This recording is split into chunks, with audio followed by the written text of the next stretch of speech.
Namaste. Welcome to our 42nd talk on the Bhagavad Gita. Still in the 7th chapter, but now we're ready for the 24th verse. Though I am unmanifest of Yakta, the unintelligent think me entered into manifestation, not knowing my higher being, which is imperishable and unsurpassed. In other words, you can't go beyond it. It's the ultimate, the final. Now, what he really means is that not necessarily that they think that God has decided to, of course, there is a belief God comes to earth and walks among people. And there are different ideas about avatar, but this isn't what it's talking about. What it really is doing is thinking, saying, I am the unmanifest. But they think what I have put out, what I have manifested, that is me, the beginning and the end of me. In other words, that I am this relative existence, when in reality, you see, it is Maya, it is a dream. But dreams are real. So that's what he means. In other words, those that don't have real understanding, they think this is it, this is reality, and this is all there is, just as God is all there is. Then they think, well, this is all there is. And they think, oh, all right, that's it. And this is the extent of it. Not knowing my higher being, which is imperishable and unsurpassed. It never goes out of manifestation because it never comes into. It never goes into unconsciousness, since its nature is consciousness. And it cannot possibly be gone beyond. There are a lot of people that get beyond God. They get beyond religion. As I say, the Gyanis, they put on Gara, anyone will put on this color, and then they say, no, I never go to temples. But Anandamayi Ma said, it is your duty to see the divine power incarnate manifest in the image in the temple. Now that's real God. Anybody can, because they don't see it, don't have enough sense to believe in it. You see, like the fish, you say, where's water? I don't see this water. What's the water you're talking about? Oh, I'm living in water and so on. I don't see it. I don't see why there'd be a need for it. But there is. Okay. Veiled by Yoga Maya, I am not manifest to all. In other words, if God, little infants like playing kind of peekaboo, you put the handkerchief over their face and then you lift it aside or put it back. They laugh, or you put it over your face and then you say, ooh, peekaboo, peekaboo. Well,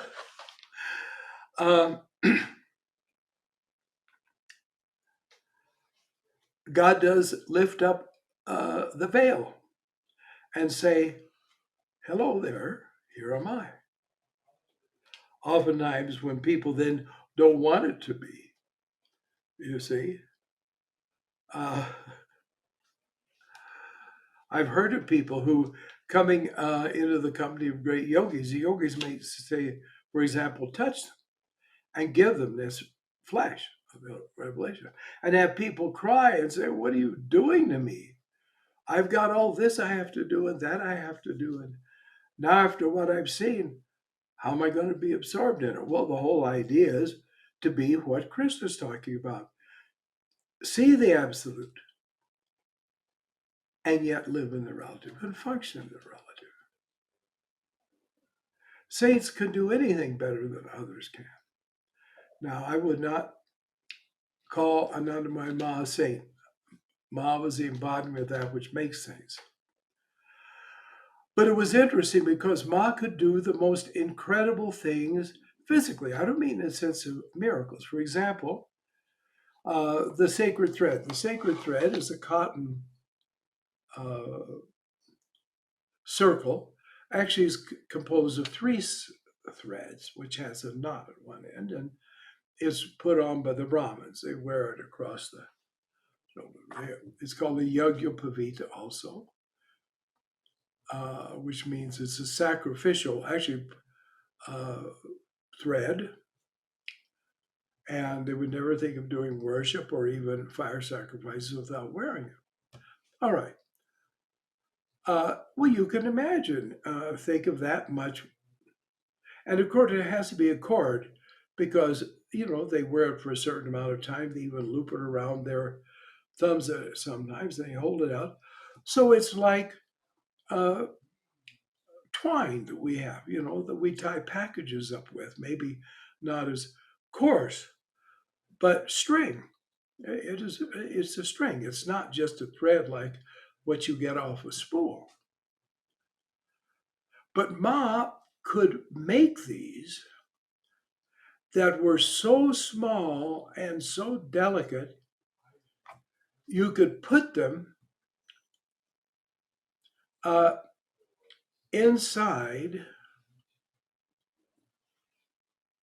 a little seed pod so big. Forgive me, it escapes me the type of plant. But it isn't just one seed. You open, there's many seeds in there. But it literally isn't even hardly a quarter of an inch in length. And yet, the Yajna she made could go right in there. A man one time said he couldn't eat radish for anything. Not only could he not stand its taste, and they cook radish sometimes in India, but that his stomach couldn't handle it.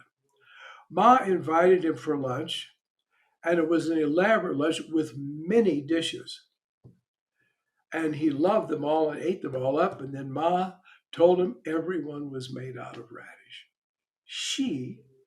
I mean, there was a savory part, there were sweets, all of these things, they were all made from radish by Ma. Ma could also sing things nobody else could sing. People would try to copy her. And one time, she just began spontaneously singing this song, which unfortunately the words I forget. It had Hare Marare in it. Uh, but anyway, it was verse, and it was exquisitely beautiful. And people tried to sing along with her, and they couldn't. Someone couldn't get it. I mean, they heard the tune, but they couldn't get it. Then they called for Vibhuda, later Brahmachari Brahmananda, who was a musical expert. In fact, he'd been a professional singer. And they said, Vibhuda, listen to this and sing it. Then you can teach it to us. He couldn't do it. When they said, Ma, we can't do it, Ma said, no one can do what a child can do. But nobody believed she was a child. Certainly, certainly. All right. Veiled by Yogamaya, I am not manifest to all.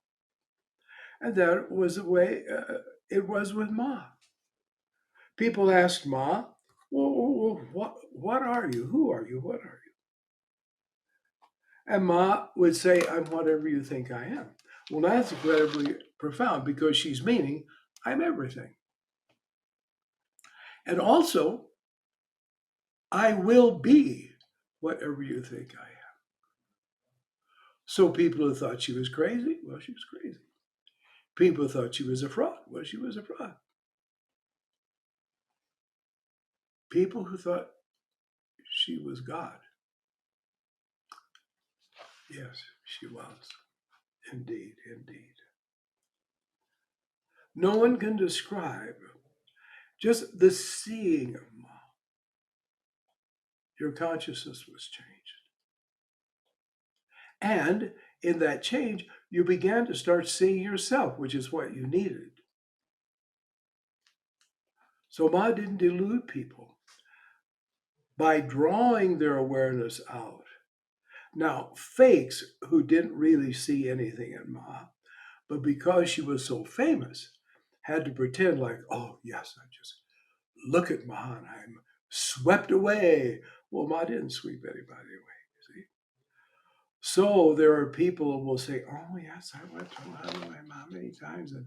And they'll describe these things that people think, oh, I wish I had that experience. I wish I had the experience. Uh, don't worry, they didn't have that experience either. Ma didn't give such cheap things out. All right, veiled by yoga Maya, I'm not manifest to all. I could tell you another incident which I had thought of and then lost in my other verbiage. Two friends of mine that were was their life, Americans, and they had a friend who was kind of one of these homespun philosophers that they, in their goodness and the sattvic purity of their hearts, thought was real and sincere. And so they went to visit him, and they took a photograph of Ma with them. That was one of the more spectacular photographs of Ma. There were many. And they said, well, you know, we went to India. We went to see this woman. She's called Anandamayi Ma. And let me backtrack. I have mentioned this before, I do believe, though a long time ago, that one time when I was living in an apartment house, the people next door got accidentally locked out.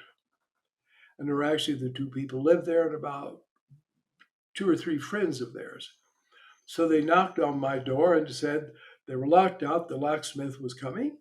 Could they come in and sit in my apartment until the locksmith got there? And I said, sure. Well, they came in, and of course, there was my altar, and there was a picture of Ma, pretty large. And they were fascinated by it. They said, who is that? And I explained as much as could be, or briefly. Of course, I hadn't yet met Ma. And it was interesting. One of them said, well, she looks like my grandmother. Another said, well, no, it looks like my aunt. And every one of them said that Ma looked like someone who was very dear and close to them. Isn't that interesting? So my friends took the photo to Mr. Homespun and said, here is a photograph of this person we went to see in India. So he looked at it and said, stringy-haired old broad, ain't she?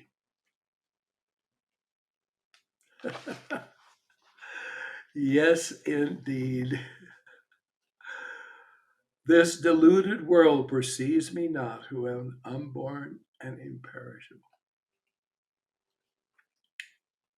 I know the departed beings and the living, and those who are yet to be, but none whatsoever knows me. You see, when you see God, you realize that you cannot see God. When you know something about God, you know you can't know anything about God. And that seems contradictory, but so is reality itself. After all, we live in duality, life and death, pleasure and pain, light and dark. So this is how it is. Yogananda wrote a song. I think I saw it transcribed. I never heard it sung, which is understandable because anyone witnessing it wouldn't be particularly impressed. And it just went something like, he who knows, he knows, none else knows. Well, that doesn't exactly grip you, does it? But he sang that after coming out of Samadhi one time. He who knows, he knows, and none else knows. The vision of God that we have is a vision that we've always had, but we're lost to it, and then we get it back. You see, we've always been with God. We're not away from God. That's only in our dream. That's only in our consciousness. So there really is, Ma said on occasion, I neither come nor go. When people say, oh, Ma, we wish you wouldn't leave, etc. She said, I neither come nor go. She was neither born nor unborn. By desire and aversion rising up through duality's delusion, in other words, wanting and not wanting, liking and disliking, they all come up through the delusion of duality. That's why you see Ma accepted anything. And why the time that I have told about sometime before, in the afternoon rest time, when one or two of the people who travel with Ma came into Ma's room, and they found this known, you can say black magician, sorcerer, tantric actually, from Brindavan, sitting there out loud reciting these curse spells in Sanskrit. And Ma was sitting there watching him, and he was very interested in what was going on. I mean, she was quite. And they came to me and said, "We are really worried because we saw this." And he had been there a day before, and I had watched him sort of looking at Ma, you know. And so this was what he was planning. And they said, since Ma doesn't reject it, we're afraid she'll accept it, she'll get sick, or she could die. And it happened that she became deathly ill. She went into a coma. And when I saw her in that state, I mean, she looked dead. And a lot of prayers were done, a lot of tapasya promised. And of course, Ma came out of it because in reality, nothing touched her, but she was in the world to teach us. And so there was this experience. But even there, even a manifestation of the supreme consciousness in the world goes through, or seems to go through, the things that we who are deluded go through. And we fall into that delusion.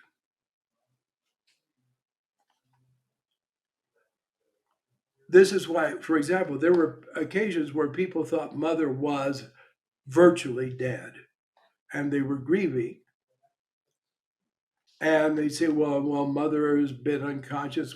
For days she hadn't spoken. And I mean, they'd be crying, and they'd tell people who come to the ashram, we think this may be, the end of Ma's time with us, and so on. And suddenly, wham, here comes Ma busting out saying, is everybody ready to go? And off they go somewhere. Therefore, one of my dear friends, Brahmacharya Chetra, at one point said, I don't believe anything she says or does anymore. Because there would be these amazing changes. For example, Brahmacharya Atmananda told me that one time Ma was there in Dehradun and deathly ill, and no one thought she would survive. And I mean, everyone knew that this was Ma's Leela, this was Ma's doing, but it may be Ma's Kayala, will, desire, to appear to be sick and die. So still, they took it seriously. Well, she said that there was this And one time in the middle of the day, usually when everyone's resting, she saw Ma come out of a door, and Ma had to lean against a wall, put both hands against the wall and lean, and just push herself along, just to move. And then Atmanandaji thought, well, finally, this must be the end. I mean, there. So, um, within a few hours, Atmanandaji went to where she stayed. She came back to the ashram. Everything was all a bustle. And she said, what's going on? What's going on? And he said, oh, Ma's leaving. She told us to hurry up and pack. And we're going in. Here came Ma. And up into the car. Away they went. Ah, yes. It was wonderful. It was wonderful. Yes. But those whose wrongdoing has come to an end, whose actions are righteous, freed from the delusions of the pairs of opposites, they worship me with firm resolve. Well, there you pretty much have it. When even the capacity for wrongdoing has come to an end, and whose actions are all of punya, merit,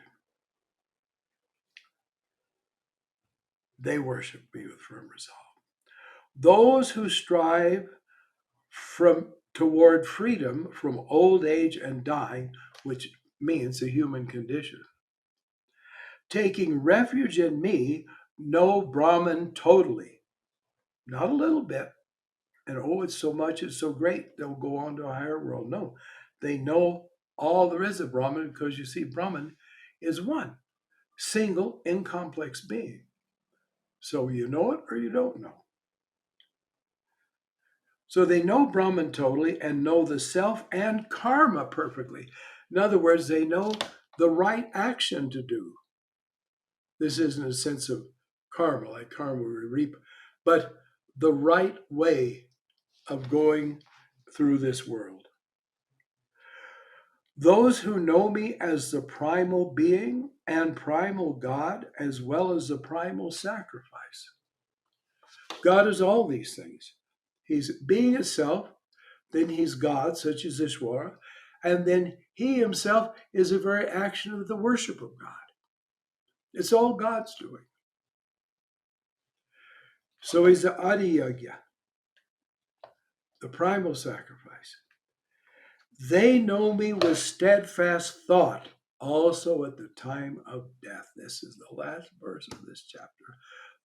That's how it concludes. They know me with steadfast thought. What is the steadfast thought? Soham. I am that. Because throughout their ordinary daily life, they are aware of the breath and saying so hum, so hum, so hum. They sit for meditation. They do the same thing. And then it becomes steadfast. And then it isn't just a practice, it's a realization. And I don't mean that suddenly they realize that they don't need to do it anymore. That kind of or don't do japa anymore. I'm beyond it all. Liar. You'll do it to the end of your life and beyond. For if the absolute, the primal being, the Adipurusha, said, I am Soham, and is always saying, so will you. And so will I. And I've gone a little over the time, but it was really nice talking about all those things. So thank you very much. Namaste. Until our next time.